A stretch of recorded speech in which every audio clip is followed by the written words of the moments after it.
गोरी कौवी और कालू कौवा भोजन खाकर एक पेड़ पर बैठे हुए थे कि गोरी की नजर दूर दो चीलों पर जाती है जो उनकी तरफ आ रही थीं। कालू, भागो, वो देखो सामने बहुत खतरनाक चीलें आ रही हैं। अब अगर यहाँ से उड़े तो हम पकड़े जाएंगे। बचना है तो हम यहीं छुप जाते हैं। फिर वो तो उसी पेड़ के पीछे छुप जाते हैं। वो चीलें भी आकर पास वाले पेड़ पर बैठ जाती हैं। छोटी, अब इस नए जंगल के पक्षी ना जाने कैसे होंगे, मांस मिलेगा भी या नहीं। हमारे जंगल के तो सभी पक्षी हमने खा लिए हैं। दीदी, जैसे भी होंगे हमने तो शिकार करना है। हम यहीं पहाड़ों में अपना घर बना लेती हैं और फिर आहिस्ता आहिस्ता किसी पक्षी से दोस्ती करके इस जंगल की खबर लेंगी। कौवी और कौवा भी पास में ही छुपे उनकी बातें सुन रहे थे। कालू जी, अब ये चीलें इस जंगल में किसी को नहीं छोड़ेंगी। मौका अच्छा है, क्यों ना इन चीलों से अच्छे संबंध बना लिए जाएं। ऐसे कम से कम हम दोनों तो सुरक्षित रहेंगे। गोरी, तुम्हारी बात तो ठीक है। फिर वो दोनों उन चीलों के पास आते हैं। नमस्ते चील दीदी, आपका स्वागत है इस नए जंगल में। हम यहाँ से गुजर रहे थे, आपको देखा तो सोचा आपसे मिलते जाएं। तुम तो बड़े बहादुर हो, क्या हमसे डर नहीं लगा तुम्हें?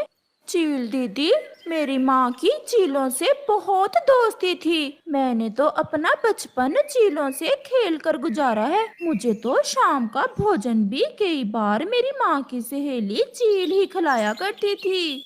ये सुनकर वो चीलें बहुत हैरान होती हैं। अच्छा, फिर तो आज से हमारी भी आपसे दोस्ती हुई। क्या मांस खाने का भी शौक है आपको, या फिर दाना ही खाती हैं?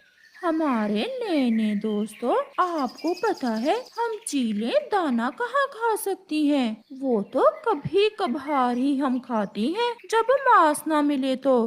ताजे ताजे अंडे या फिर ताजा ताजा मांस ही हम शौक से खाते हैं। तो फिर हम भी दोस्ती अच्छे से निभाएंगे। इस जंगल के पक्षी हमेशा साथ साथ रहते हैं और हम आपको बताएंगे कि शिकार कैसे करना है। भूख तो हमें बहुत ज्यादा लगी हुई है। अगर अभी ही किसी शिकार को अपने जाल में फंसाकर इधर लाओ तो फिर मजा आएगा। हम किसी पक्षी को इधर लाते हैं, परंतु उसे छोड़ना नहीं। अगर छोड़ दिया तो वो वापस जंगल जाकर सबको हमारी और आपकी दोस्ती का बता देगा। तुम भी पागल हो, हम चीलों से बचकर भी कोई जा सकता है? फिर कौवा और कौवी किसी पक्षी की खोज में वहाँ से उड़ते हैं। गोरी, वो देखो सामने तुम्हारा दुश्मन कबूतर बैठा है। क्यों ना आज पहला शिकार उसे ही बनाए। ये तो है भी बहुत मोटा, चील दीदी तो इसे खाकर खुश हो जाएगी। फिर वो दोनों कबूतर के पास जाते हैं। अरे कबूतर, तुम यहाँ बैठे हुए हो और तुम्हारी पत्नी पहाड़ों पर बैठी हुई तुम्हारा इंतजार कर रही है। मेरी पत्नी तो जब मैं भोजन लेने आया तो घर में ही थी। नहीं, उसके पास एक मकई का भुट्टा था। उसी ने हमें कहा है कि अगर कबूतर मिले तो उसे भेजना। वो मकई का भुट्टा तुम्हारे साथ मिलकर खाना चाहती है। अच्छा, मुझे तो नहीं पता। अगर ऐसा है तो मैं जाकर देखता हूँ। फिर कबूतर वहाँ से पहाड़ों की तरफ उड़ता है। कौवा और कौवी भी कबूतर के पीछे पीछे उड़ते हैं। दूर से चीलें कबूतर को उस दिशा में आता देख पेड़ के पीछे छुप जाती हैं। छोटी, जल्दी ना करना, इसे यहाँ आकर बैठ लेने देना, फिर हमला करेंगे। अरे, यहाँ तो मेरी पत्नी कहीं नहीं है। पीछे से वो चीलें हमला करती हैं। बड़ी चील कबूतर को पकड़ लेती है। कबूतर भी घबराने की बजाय ज्ञान से काम लेता है। पीछे बड़ा सांप है, बहुत बड़ा सांप है आपके पीछे। सांप का सुनकर वो चीलें तो डर जाती हैं।